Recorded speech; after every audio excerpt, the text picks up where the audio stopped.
Muy buenos días con todos, muy buenos días a todo el Perú. Empezamos un nuevo mes, recargados de energía y muy contentos de empezar un nuevo programa de Cuerpo Médico en la compañía de la doctora Teresa Rosana Cáceres. Rosana Cáceres. Doctor, las vacaciones, los feriados los han confundido. Las vacaciones me hacen pensar en otras cosas. Doctor, buenos días amigos, ¿cómo están? Bienvenidos a un programa más de Cuerpo Médico y agradecer por la sintonía que siempre están con nosotros, por las diversas llamadas que recibimos. Hoy día vamos a tocar un tema que a muchos de nosotros nos interesa, sobre todo relacionado al Día del Trabajo. Doctor, ¿qué tema vamos a tocar hoy día? Hoy vamos a ocuparnos acerca de la salud ocupacional. Esta disciplina que tiene que ver con muchísimas personas en nuestro país, que tiene que ver con la prevención, con la protección del trabajador y, ¿por qué no?, también con la eficiencia y la productividad, porque aquí hay que hacer un trabajo en equipo y eso es lo que inspira realmente a la salud ocupacional en nuestro país.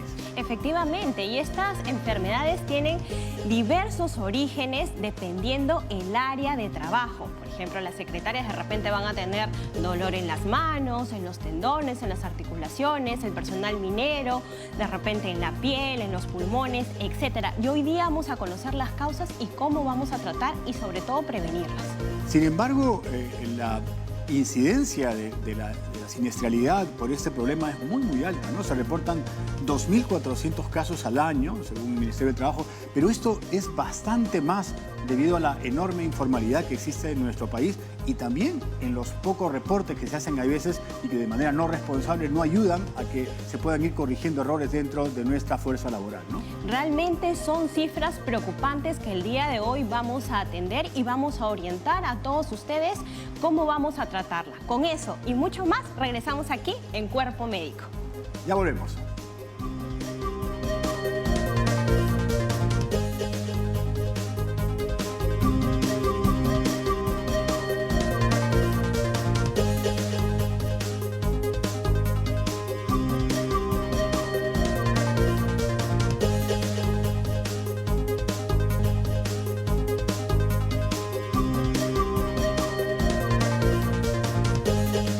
Volvemos con Cuerpo Médico y en este programa de hoy dedicado a la salud ocupacional venimos de un merecido descanso.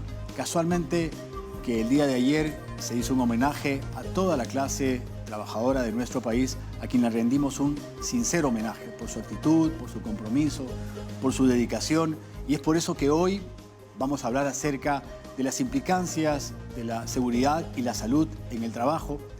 Y para ello tenemos hoy día la grata visita de la doctora Erika Echegaray. Ella es médica ocupacional de la Clínica Internacional, a quien le agradecemos por su visita para hablar de este importantísimo tema que, como lo conversábamos en la introducción, involucra a más de 2.400 reportes porque hay una gran informalidad que tiene que ir mejorando en nuestro país. Pero la preocupación está ahí patente de ver cómo se le puede dar soporte, orientación a través de exámenes en esta especialidad y le agradecemos realmente por todas las orientaciones que el día de hoy, vamos a llegar a todos nuestros televidentes en todo el Perú, en vivo y en directo. Doctora, bienvenida. Un placer de tenerla acá para poder aclarar todas estas dudas de una especialidad que ya tiene muchos años, pero que para muchos es nueva. Así que vamos a aclarar todas las dudas que tienen en casa y vamos a dejar los números telefónicos, que es el 619-0776, el 619-0777 y el 619-0774. Y también, como siempre, nos pueden hacer sus preguntas a través del Facebook, Instagram y Twitter de Cuerpo Médico, que con mucho gusto vamos a resolverla. Bienvenida, doctora. Gracias por la invitación.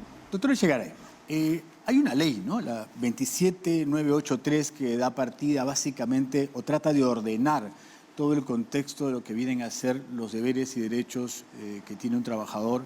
Pero esto literalmente se inspira en proteger al trabajador, en una cultura preventiva.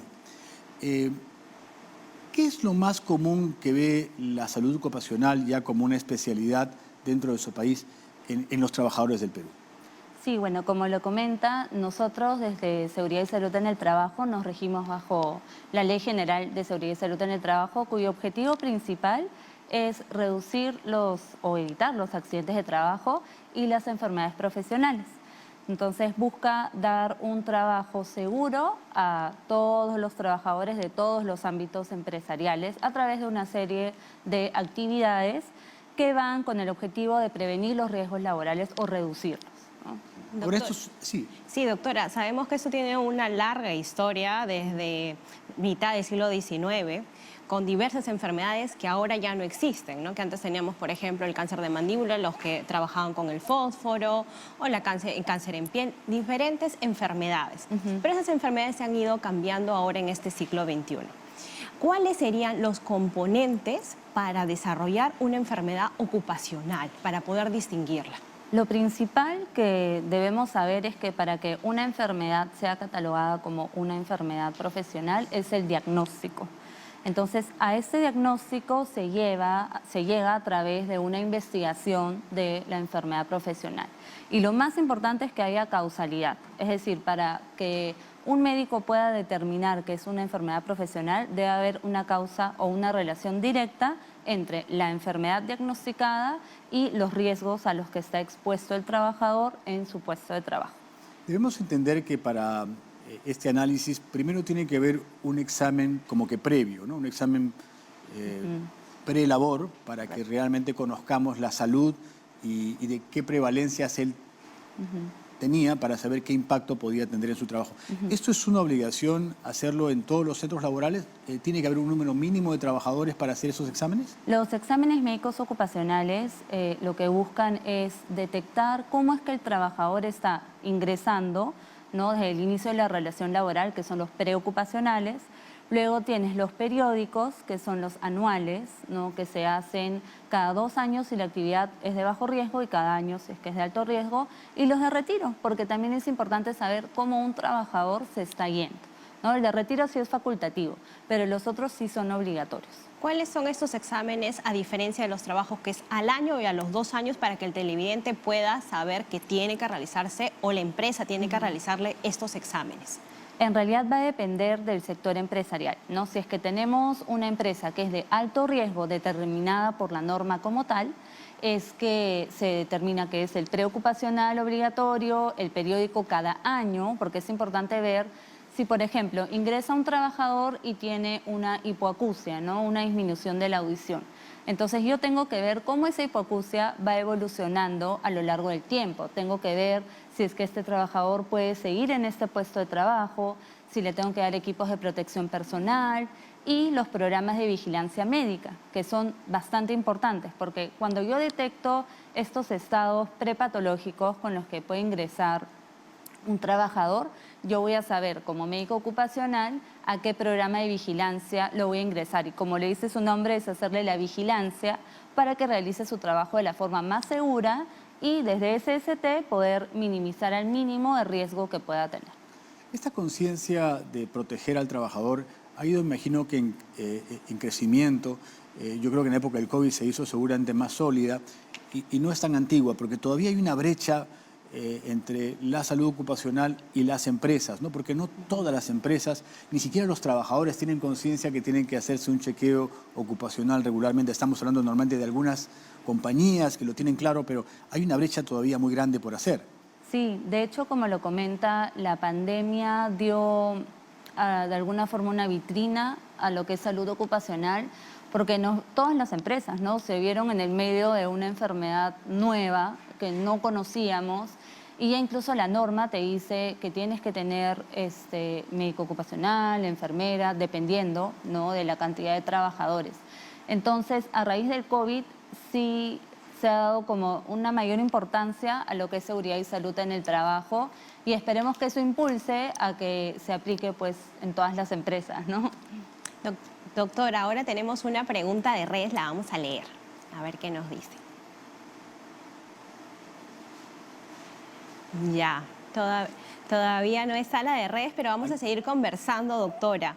Y entre estas listado de enfermedades, también se consideran las enfermedades psicosociales, como por ejemplo el estrés laboral o la sobrecarga de trabajo. ¿Cómo poder identificarla? El listado de enfermedades profesionales, de hecho, viene de hace muchos años y aún no ha sido actualizado como tal, ¿no? Sí hubo una actualización de incorporar el COVID como una enfermedad relacionada al trabajo. Sin embargo, siempre lo que te dice la ley del listado de enfermedades profesionales es que es un listado abierto. Entonces permite que, por ejemplo, vino el COVID y se incorporó, ¿no? Entonces, yo creo que los riesgos psicosociales cada vez son más elevados. De hecho, no solo los empleadores, sino los trabajadores son mucho más conscientes del impacto del estrés, ¿no? O enfermedades mentales que puede haber en la salud de la persona, porque no solo en el ámbito profesional, ¿no? Sino también personal. Y esperemos que estas normas se actualicen y el listado de enfermedades también, ¿no? Pero sí es importante determinar si una persona tiene alguna enfermedad de salud mental, determinar si es que ha habido un riesgo no asociado al trabajo. Y como usted dice, en la pandemia aumentaron porque en algunos casos los horarios en casa seguían y no había un horario de descanso. Pero ahora tenemos ya una pregunta y nos vamos hasta Cerro de Paz con Marco Antonio. Buenos días. Hola, Marco Antonio. Se fue un poquito. Se enganchó la llamada, pero vamos a seguir con este tema.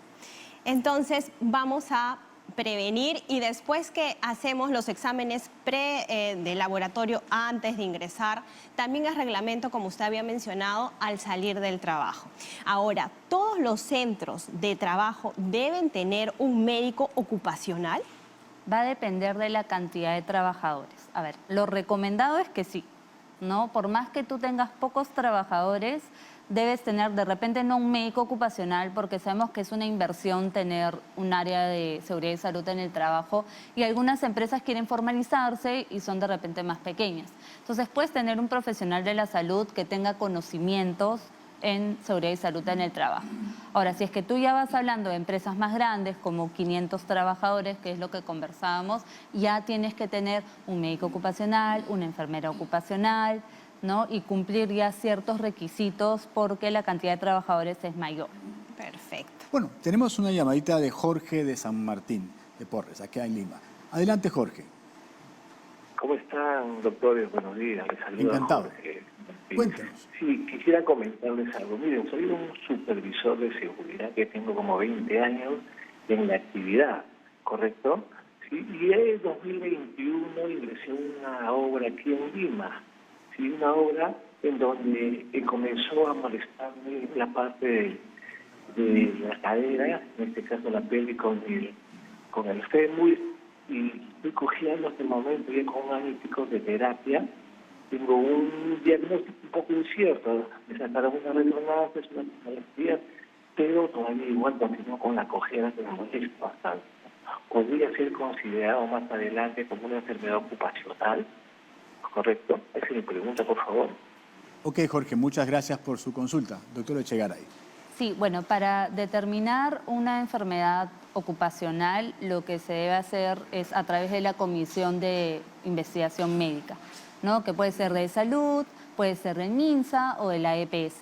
Entonces, lo primero que se tiene que hacer es diagnosticar que esta dolencia que usted tiene es efectivamente una enfermedad ocupacional y, como lo comentábamos, para eso el área de salud laboral hace la investigación. Y es una investigación multidisciplinaria, no es solo de un médico, es del especialista. Por ejemplo, en su caso podría ser un traumatólogo, el ingeniero de seguridad y salud en el trabajo también, para determinar si es que han habido algún tipo de riesgos ergonómicos que de repente no han sido controlados.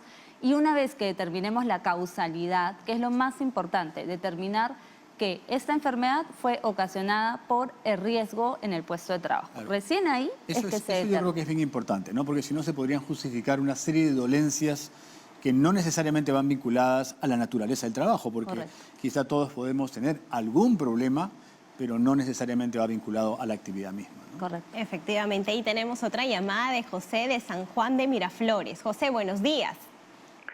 Buenos días, doctora Roxana, doctor, buenos días a la doctora por su respuesta, a la doctora Echegaray, muchísimas gracias. Lo que quería saber es, doctor, mire, trabajo hace más o menos 3 años en una empresa de producción y cuando empecé ya ahora en mi casa a gritar, como que no me escucharan, por eso entonces siento, porque hay mucha bulla en esa empresa, entonces siento que como que no me escuchan y por eso grito, levanto la voz. Entonces pienso que no me están escuchando. Entonces me parece que algo pasa con mi oído. Y eso, ¿qué lo cubre, doctora? Porque hablan ahí los de recursos humanos, hablan de STR, de seguro, ley de vida, de salud. O sea, ¿nos podría explicar así en rasgos cuál es lo que cubre esta enfermedad? ¿Qué seguro, por favor? Muy amable, José. Muchas gracias por tu pregunta. Ahora la vamos a desarrollar, doctora. La pregunta de todos, ¿no? Y ahora, ¿quién va a cubrir esta enfermedad, esta nueva patología que presenta? Sí, bueno, si tiene una disminución de la audición es la hipoacusia, ¿no? La hipoacusia, de hecho, la inducida por ruido, es una de las enfermedades ocupacionales dentro de las más comunes en nuestro país. Entonces, lo primero que se tiene que hacer, o que yo le sugiero si es que de repente no está escuchando muy bien, es comunicarlo a su médico ocupacional para que pueda derivarlo a un especialista, que sería por otorrinolaringología, y le hagan una audiometría, ¿no? Que es el examen que va a determinar el tipo de pérdida de audición, porque es muy diferente si estamos hablando de una hipoacusia de repente que no es asociada a ruido y no tendría que ver con el ámbito laboral necesariamente, a una inducida por ruido. Entonces, eso es lo primero. Ahora, lo que conversaba de los seguros, el SSTR es un seguro complementario de trabajos de riesgo que se usa para ciertas actividades que son denominadas de alto riesgo y se activa cuando hay algún accidente de trabajo o enfermedad profesional. Entonces, mi recomendación sería notificarlo al área médica de su empresa para que lo puedan derivar de acuerdo a sus procedimientos al especialista y determinar, ¿no?, si es que el puesto de trabajo está asociado o no. Perfecto. Entonces, paso 1, ir al médico de trabajo. Y paso 2, ir al otorrino para diagnosticar si esta pérdida de audición es por trabajo o por otra cosa. Muy bien. Fantástico. Yo creo que es un gran consejo que todos escuchan. Y vamos ahora con Paola, que está en exteriores. Paola, ¿cómo estás? Muy buenos días, buena semana. ¿Qué tal, doctores? Muy bien, feliz de empezar la semana y con mucha energía, como siempre dicen ustedes. Hoy hablando de las patologías ocupacionales, que de verdad son más frecuentes de lo que uno se imaginaría. Estoy acompañada del licenciado Miguel Lara, fisioterapeuta regente de Fisiosalud, porque de verdad que me ha estado contando unos casos. Aquí la cantidad de pacientes que llegan con diferentes patologías, Miguel, a consecuencia del trabajo. Sí, definitivamente eso es verdad. Casi siempre es porque en el trabajo existen lo que son agentes físicos que desencadenan precisamente este tipo de patologías, ya sean precisamente por lo que es posturas forzadas, lo que son cargas y levantamientos de pesos y adicionalmente lo que son movimientos repetitivos. Claro, uno se podría imaginar que una enfermedad a consecuencia del trabajo podría ser originada por algo más físico, pero lo cierto es que una persona que también trabaja en un escritorio puede desarrollarla. Sí, definitivamente. En este caso, uno de los agentes físicos es las posturas, ¿verdad? Entonces, imagínate solamente durar 8 horas, 10 horas o inclusive hasta 12 en una posición y donde no tienes ni siquiera un periodo de tiempo, sino después de 4 a 5 horas. Es un poquito difícil y por ende la musculatura se llega a tensar y crean con el tiempo las diferentes lesiones. Claro, ya empieza a bloquearse. Miguel, el día de hoy nos vas a contar qué ejercicios podemos realizar nosotros, ¿no?, para ir liberando un poco esa tensión acumulada y luego también la rehabilitación que se realiza aquí. Sí, por supuesto. Uno de los ejercicios recomendados siempre, ya sea en el mismo trabajo, ¿verdad? Son lo que se conoce como las pausas activas, ¿no?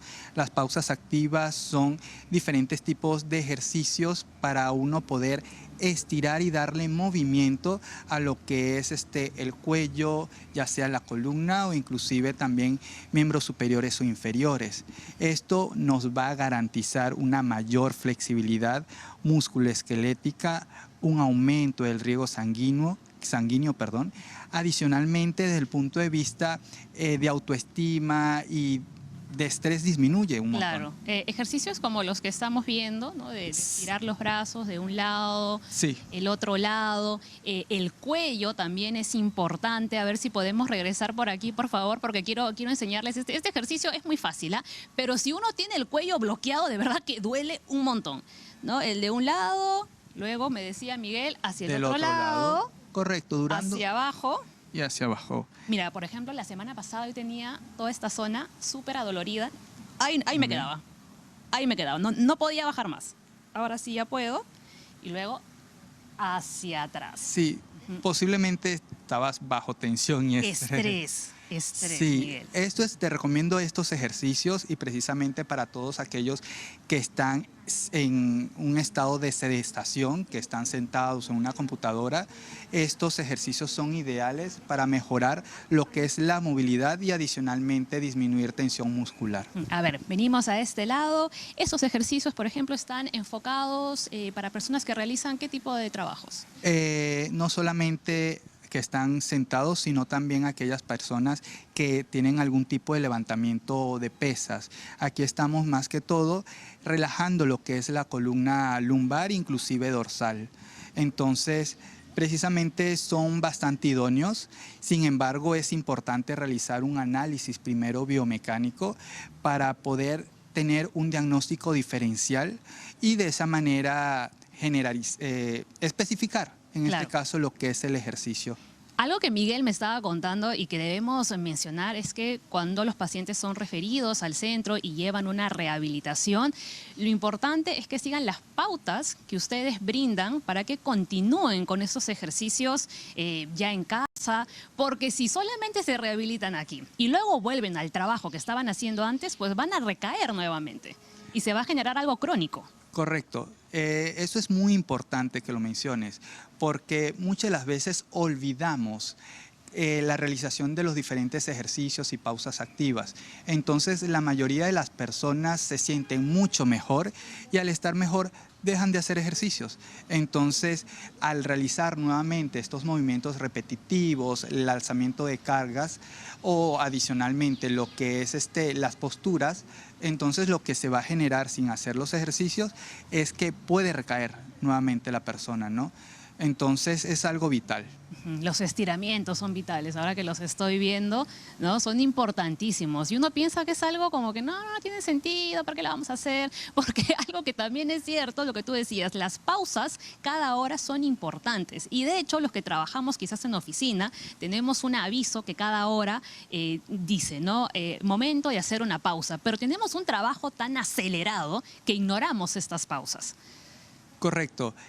Siempre es importante que las pausas activas, en este caso, es una prevención, ¿verdad? Entonces, por eso es importante, ¿verdad?, que el mismo paciente llegue a canalizar y a entender lo importante de lo que son las pausas activas.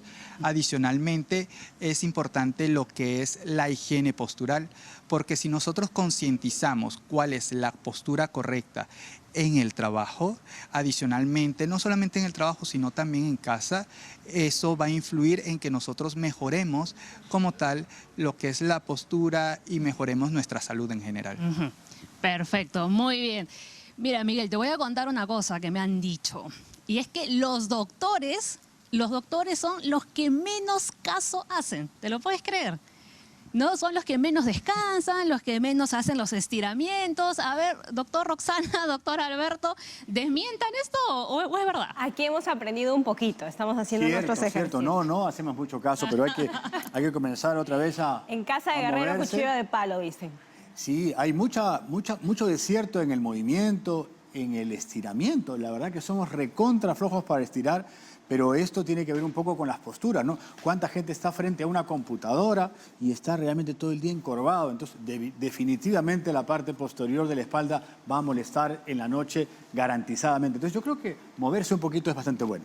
Sí, hay que ver las posturas ergonómicas también, ¿no? Nosotros que estamos sentados o parados, a veces no nos damos cuenta y hay que ver eso. Y doctora, antes de ir a la llamada, estamos hablando de estas pausas a cada hora, pero ¿quién supervisa esto? Que se haga, que tenga un espacio ergonómico. El trabajador, por ejemplo, en las cajeras de los supermercados están pasando a cada momento cosas y yo las veo que están paradas mucho tiempo. ¿Y quién supervisa esto en los diferentes trabajadores? Es que hay una brecha, ¿no?, de por medio. Yo creo que el trabajo en conjunto entre el médico ocupacional y el área de recursos humanos tiene que ser un equipo, porque ese nivel de detalle a veces no se llega a realizar, que es lo que debería de ser para mejorar la productividad, ¿no? Efectivamente, lo sabemos, está escrito, pero ¿quién lo supervisa? Bueno, de hecho hay una norma que es de los factores de riesgo ergonómicos, y la ergonomía es bastante importante y es, como lo comenta doctor, es un trabajo multidisciplinario. Entonces, hay recomendaciones específicas para cada factor de riesgo disergonómico.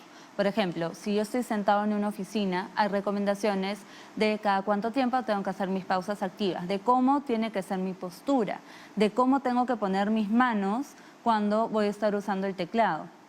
Lo mismo va para una cajera que de repente está sentada en esas sillas que son bastante altas, no son ergonómicas, o trabajadores que están mucho tiempo parados.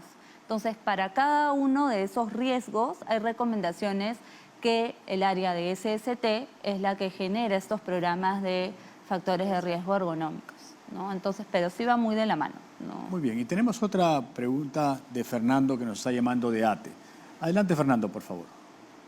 Muy buenos días, ante todo.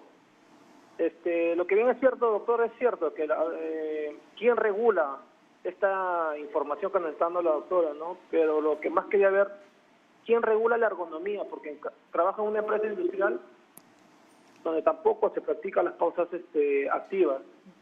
Se ha dejado, lo tienen como vitrina para ver, pero nunca las usan.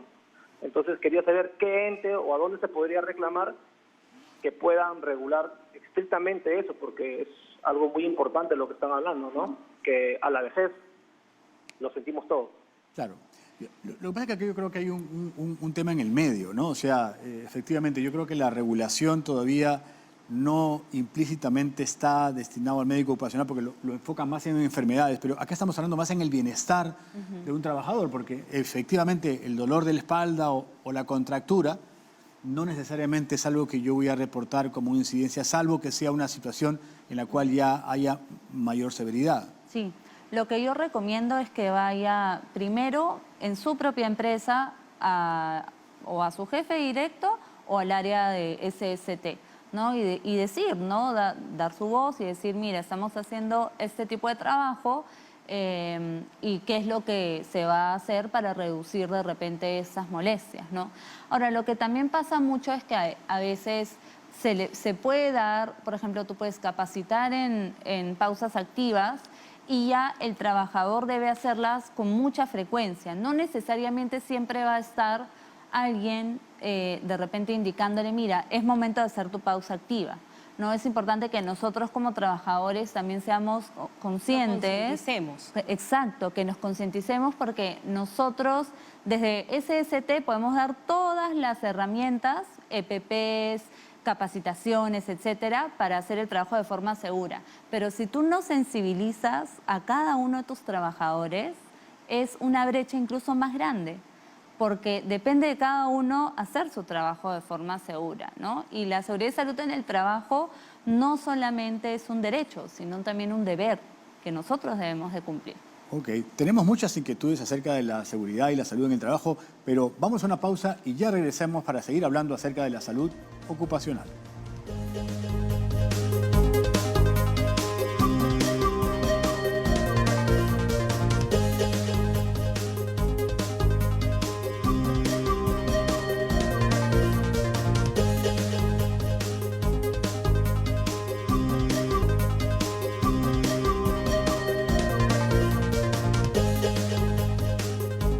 Estamos hablando de la salud ocupacional aquí en Cuerpo Médico y hay muchísimas inquietudes que tenemos en nuestras redes, en teléfonos, y vamos a dar pase a una llamada. Efectivamente, nos vamos a ir hasta Surco. Germán, buenos días. ¿Cuál es tu consulta?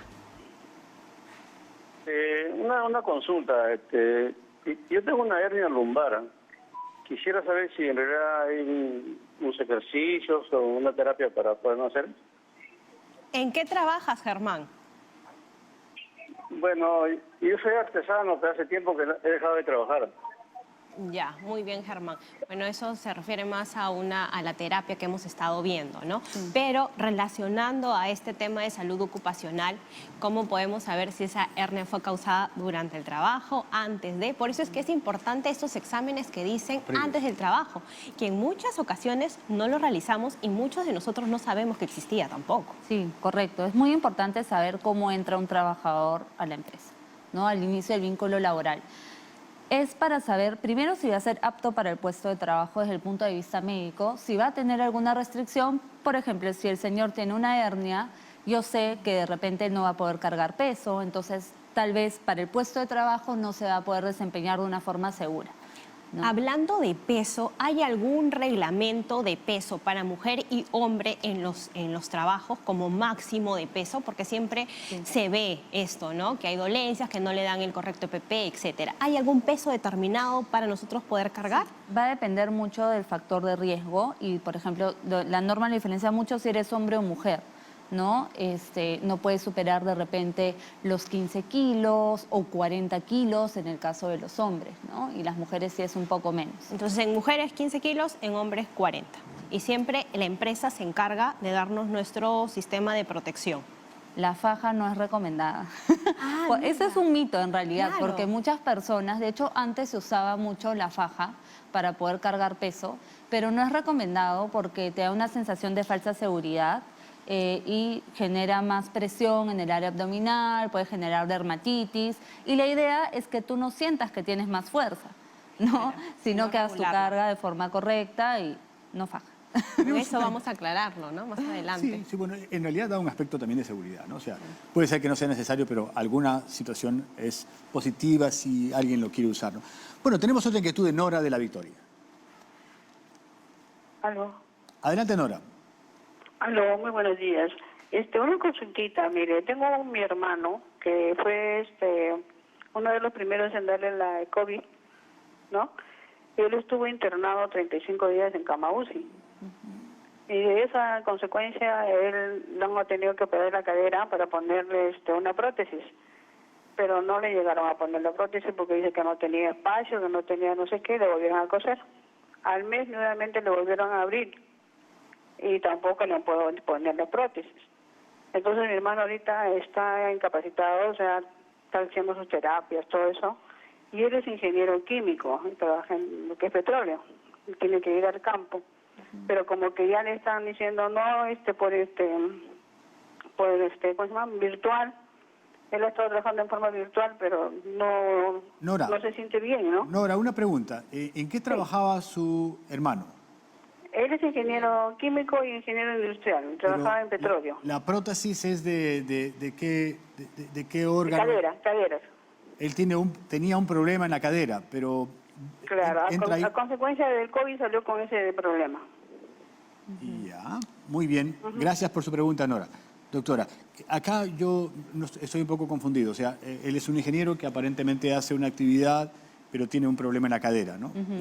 ¿Cómo yo puedo inventariarlo como una siniestralidad ocupacional? Su trabajo es en el campo, ¿no? Entonces eso lo limita a ir. Ahí lo tendría que... pero ahí es más bien la parte de cómo yo hago un diagnóstico de lo que no debería de hacer y cómo yo redirecciono. Porque claro, hay una dimensión del trabajo de la salud ocupacional en la cual yo no solamente evalúo lo que tiene y su implicancia, sino también en el reubicarlo. Claro. Pero acá estamos hablando básicamente acerca de la atención del paciente, ¿no? Claro, lo que comenta es que es ingeniero químico, ¿no? Pero hay que ver el diseño del puesto de trabajo. Para eso están las matrices de los peligros, de los riesgos, los controles, y hay que determinar si es que en su puesto de trabajo él hacía algún tipo de actividad que lo pueda haber llevado a una lesión de la cadera, ¿no? Depende si es que ha manipulado cargas o no, de repente era un trabajo más administrativo. Entonces se tiene que ahondar más, como lo comenta doctor, en cuál es la causa real, ¿no? de este padecimiento que él tiene. Ok, sí. Muy amable, doctora. Ahora tenemos preguntas de redes, vamos a leerlas. ¿Cuál es? Carlos de Trujillo, trabajo como conductor de tráiler desde hace 30 años y mi rodilla derecha suena y duele cada vez que me voy a subir al camión. Solo tomo algo para el dolor y me pasa, pero regresan las molestias a los días. ¿Será que esto es ocasionado por las actividades que realizo? doctora? ¿Cómo lo podemos orientar? Sí, bueno, es probable que tiene muchos años haciendo esta actividad de trabajo. Hay un riesgo ergonómico si es que es conductor de tráiler, y sobre todo porque suben, ¿no? Hace alguna postura forzada de repente con la rodilla. Entonces, lo primero que le recomiendo es notificarlo a su jefe directo para que sea derivado al área de salud laboral y puedan hacerle una interconsulta a traumatología para ampliar el estudio y ver cuál es la patología que él tiene, cuál es la causa y el tratamiento, ¿no? Porque puede ser que necesite terapia, desde terapia hasta de repente ya un tratamiento mayor. Y eso es importante lo que está diciendo, porque generalmente nos dan el descanso médico, lo presentamos y ahí quedó, y no hay la investigación o no va al especialista de salud ocupacional, que eso es importante, ¿no? ¿Por qué mi dolor de rodilla? Y ahí investigar si es que ha sido producto del trabajo. Sí, es muy importante porque tenemos enfermedades comunes, ¿no? Como puede ser un tema puntual, pero si ya tenemos un descanso médico prolongado como empresa, sí es importante investigar, ¿no? Ver por qué está tanto tiempo con este diagnóstico y si tiene alguna relación con el trabajo. Y tenemos otra pregunta de redes. A ver, vamos adelante con la siguiente pregunta. Es de Facebook, Hugo de la Victoria, dice: trabajo como hornero en una pollería desde hace un par de años y desde hace algunos meses siento como si me dieran ataques de asma, ya que toso y siento que me falta el aire. Nunca he tenido asma y eso realmente me asusta. No quiero perder mi trabajo y tampoco quiero afectar mi salud. ¿Qué es lo que puedo hacer? Bueno, es lo que conversábamos, ¿no? Qué importante es que pueda notificar y buscar ayuda de un especialista sin tener ese temor de que va a perder el trabajo o va a tener algún problema, ¿no? Entonces, yo lo primero que le diría es: tiene una exposición a humo, ¿no? Por lo que trabaja en una pollería. Entonces, y si ya está teniendo síntomas como falta de aire, etcétera, es muy importante que lo vea un neumólogo y se determine qué diagnóstico tiene, ¿no? Porque, bueno, se puede usar... Ustedes pueden recomendar reubicaciones también en algunos casos. Sí, por supuesto. Hay incluso exámenes médicos ocupacionales de reubicación laboral cuando ya el puesto de trabajo no es seguro para el trabajador. Entonces tenemos que ver si es que no puede seguir haciendo esta labor, se le debe reubicar a un puesto de trabajo más seguro. ¿No? Que no tengan miedo de perder el trabajo, al contrario, hay que ver la salud, que van a seguir trabajando, y eso también vamos a hablar cómo es que vamos a supervisar que el trabajador no pierda su puesto de trabajo, que es la preocupación de muchos peruanos. Y tenemos otra llamada de San Martín de Porres. Silvestre, buenos días. Buenos días, hace 15 días me operaron hernia ombliguita y ahorita estoy 15 días y lo que yo quiero saber qué alimentos se puede comer o cómo dieta o no sé, eso quería hacer una pregunta, doctora. Ya, ¿ha sido operado, dijo? Una hernia, ¿no? No. Sí, hernia ombliguita me han operado. Pero la hernia... Ya son 15, ya, pero la hernia... 15 días. Ya. ¿Cuánto tiempo lo han operado ya? Ya son 15 días, ya cumplo hoy día 15 días. Ya, sí. Yo creo que no hay problema, ¿no? O sea, si bien es cierto debe estar en contacto con su cirujano, en realidad eso no va un poco para el tema, pero ya con 7 días usted tiene que ya estar ingiriendo alimentos, porque no se coge el intestino. En la hernia umbilical solamente es una cirugía de pared. Ya. No hay problema. Y tenemos otra llamada de Victoria de Huacho. Buenos días, Victoria. Buenos días, señorita. Disculpe la molestia. No, con todo gusto, te escuchamos. ¿Cuál es tu consulta? Señorita, ¿sabe qué pasa? De que hace 8 años me detectaron artrosis.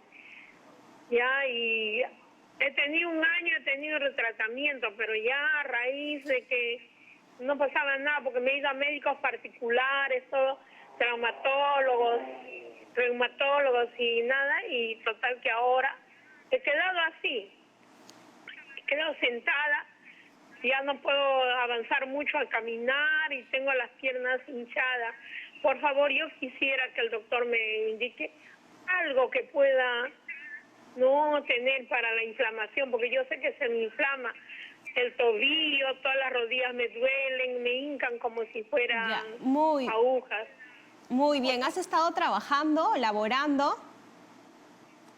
Sí, yo creo que este contexto, doctora, está también, al igual que la llamada anterior, dada en una consulta de una artritis, más que una artrosis, porque habla de diferentes articulaciones y hay un problema de salud que atender. Yo creo que vamos por la interna a darle respuesta a estas inquietudes de la señora que nos llamó, porque entiendo que está requiriendo ayuda, pero obviamente no está en el contexto de lo que queremos hoy día llevar, que es un mensaje de cómo se protegen a los trabajadores en nuestro país, qué brechas hay por cerrar.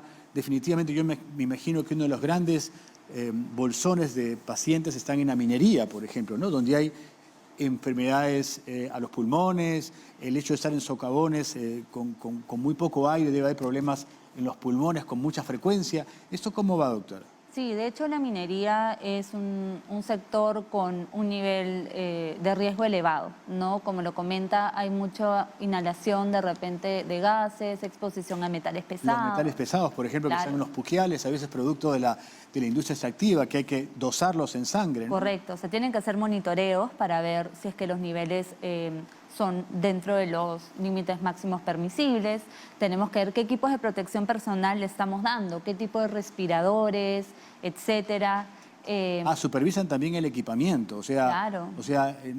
ok, la persona ingresa y hay que tener determinado tipo, como hizo de esos EPPs para darles protección. Esa supervisión también la lleva También la lleva el área de SST, ¿no? Y aquí acá yo tengo una consulta. ¿Y qué pasa con las trabajadoras que están gestando en este trabajo de minería?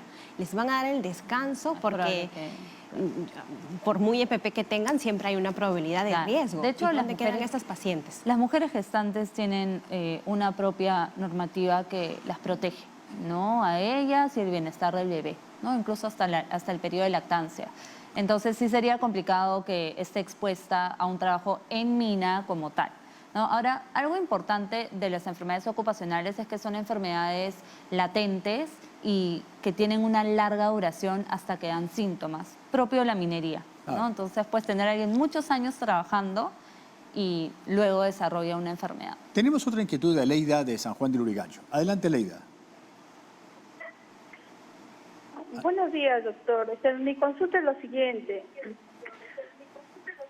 Dígame. Tengo a mi hijo que tiene 23 años y él trabaja de forma virtual en casa desde, de la pandemia, ¿no? Y él estudiaba y trabaja, pero ahora solamente trabaja. A causa de eso ha tenido algunos problemas de dolores musculares en la pierna. Entonces le hemos sacado una placa donde decía que tenía un pinzamiento lumbar 5, sacro 1. Pero ha estado haciendo sus terapias, ha estado en todo eso, pero sigue con el dolor. Y ahora mi preocupación es que no sé si eso se podría ampliar y la verdad no sé ni a dónde recurrir por el tema de la rehabilitación y todo eso, porque es algo nuevo para nosotros, porque es un problema de que él a veces llega a trabajar hasta echado, porque a veces no soporta el dolor, pero por el tema del trabajo tiene que continuar con eso, ¿no? Entonces no sé cómo podría ser. Entendimos, Aleida.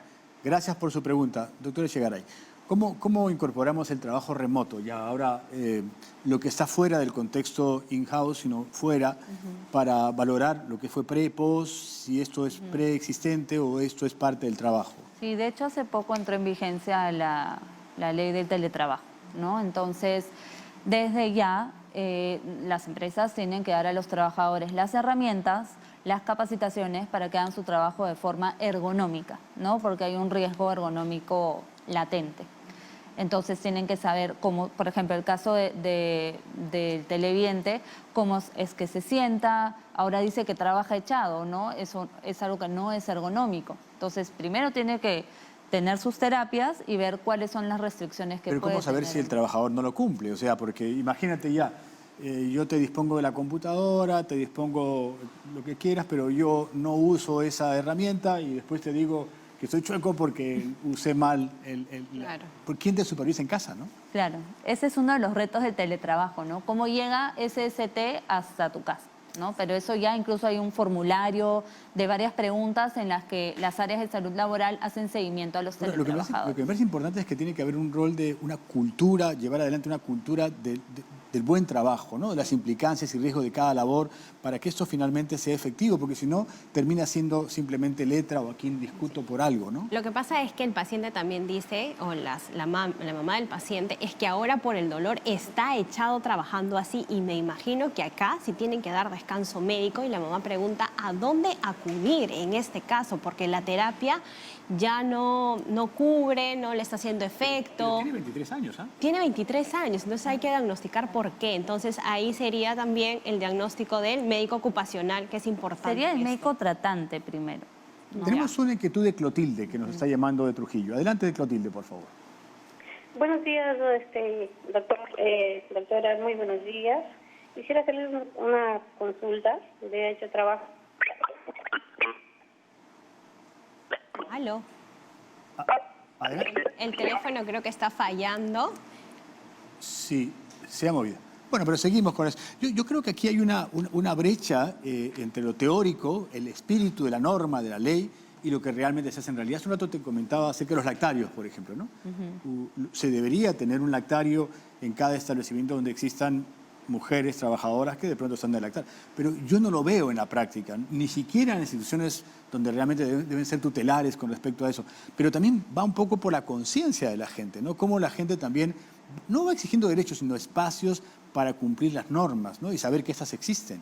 Sí, como lo comenta, hay una brecha muy grande y nosotros desde SST lo que tenemos que tratar a través de la promoción de la salud es acortarla, ¿no? Y sensibilizar al trabajador, porque como lo comenta, ¿no?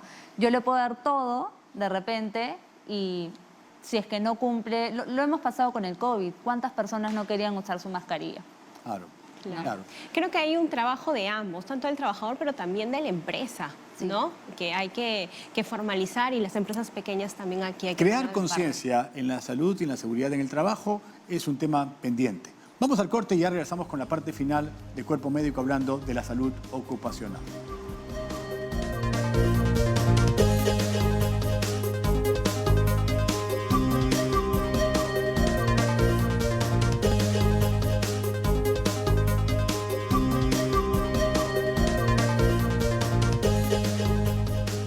Volvemos con la parte final de Cuerpo Médico hablando de la salud ocupacional y lo estábamos hablando fuera de micrófonos. En realidad, la importancia de crear conciencia de la protección del trabajador, de este rol preventivo, del bienestar también que se debe dar como parte de un clima que yo creo que debe ser primordial para la productividad también, porque no hay que verlo como un gasto, hay que verlo también como una inversión. Hay muchas zonas grises en todo lo que hemos conversado.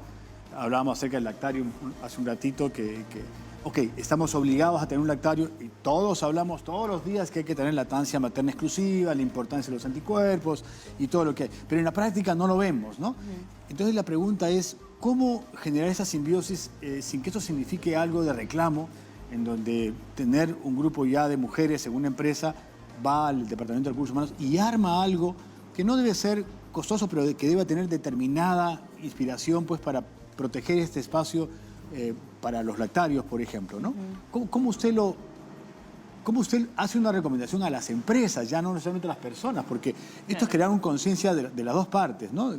Bueno, las empresas tienen una gran oportunidad para poder crear una cultura de prevención de riesgos y darle este salario emocional a sus trabajadores. No solamente verlo un cumplimiento, que es algo que tengo que hacer. E incluye a las empresas del Estado también, ¿ah? Por supuesto, ¿no? Incluso tienen que dar el ejemplo. Hospitales, por ejemplo, ¿no? Por supuesto, tienen Todos. que dar el ejemplo, ¿no? Entonces, se trata de ir más allá de cumplir, o sea, no hacerlo porque yo tengo que cumplir como empresa, sino ser conscientes que si yo tengo trabajadores que están bien, que están saludables, que yo les doy espacios vitales como un lactario, por ejemplo, a las mujeres, lactantes, eso va a ser una retribución también para la empresa como tal. Entonces, es una inversión. Van a trabajar más tranquilas, este bebé se va a enfermar menos, por lo cual la mamá va a tener más horas para poder cumplir su labor. En otros países vemos el cumplimiento de estos lactarios y el permiso que dan a la madre gestante post también, que es bastante importante, ¿no? A veces las mamás gestantes son los terceros que lamentablemente no tienen esta supervisión o este descanso que lo vemos en muchas mujeres y lamentablemente es muy triste, ¿no? Sí, también en el sector informal, ¿no? Claro. Hay empresas Tenemos que no. regular bastante ¿Qué el tanto la trabajo. gente y el propio trabajador no asiste mucho a sus controles ocupacionales? Ya no la obligación de la empresa de contar con un servicio, sea un consultorio, sea una empresa más importante que contrata para tener un ocupacional en su empresa. Pero ¿qué tanto hay el cumplimiento del trabajador? ¿Es consciente que realmente él tiene que ir o más bien no quiere saber que tiene algún problema por, como hemos visto en algunas preguntas, no quiero perder mi trabajo y Por el miedo. teme un poco la pérdida del trabajo? Sí, bueno, en mi experiencia sí he visto que hay mucho interés en los exámenes médicos porque al trabajador sí le importa. No todos tienen acceso de repente a ir a un chequeo médico bastante completo. En lo que sí he visto un poco más de resistencia es en el uso de equipos de protección personal. No es como que estás en una, por ejemplo, en una planta, hay ruido y tiene que usar sus protectores y uno tiene que estar, al trabajador, tienes que usar tu protector. Claro, eso No también es. cargues la caja así. Entonces, eso es como que creo que uno de los retos más grandes que tenemos. Claro, porque también hay una responsabilidad compartida. A lo mejor tienes Claro, tu audífono porque estás en un sitio donde están con esas máquinas No lo que son usa. y no lo uso. O no uso los arneses, o no uso tantos EPPs que hay para cada trabajo que a veces el trabajador no lo cumple, ¿no? Correcto. Entonces, es una responsabilidad compartida, ¿no? Tú como empresa, darle un ambiente de trabajo seguro, pero como trabajador es tu deber y tu responsabilidad hacer tu trabajo de forma segura también. Sin duda, yo creo que eso creo que es un corolario de esta estupenda reunión que hemos tenido hoy día. Gracias, doctora Echegaray. Lo que pasa es que crear conciencia no es solamente un tema de pedir, sino también qué cosa yo voy a hacer para generar una cultura de prevención y de protección y que esto tenga como resultado la mayor productividad de una empresa, porque una empresa que se conecta bien con sus trabajadores Va a tener mejor resultado. sí, claro, se trabaja en equipo, se trabaja con una preocupación de todos y yo creo que eso redunda mucho en la productividad, ¿no? Aquí la responsabilidad es de ambos, del trabajador, pero también de la empresa para poder facilitar y educar sobre estas actividades ergonómicas que son tan importantes para evitar estas enfermedades laborales. Para que los lactores no sean un adorno, sino sean realmente efectivos. Muy bien, gracias, doctora Echegaray, ha sido muy valioso su comentario. El día de mañana, ya saben todos ustedes, tenemos acá un Cuerpo Médico, un programa dedicado a los AINES, a los antiinflamatorios no esteroideos y todas sus implicancias. Entonces, se nos acabó el tiempo. Muchas gracias por su sintonía y ya nos vemos el día de mañana. Ya nos conectamos con... Conecta Perú. Hasta mañana. Bye bye.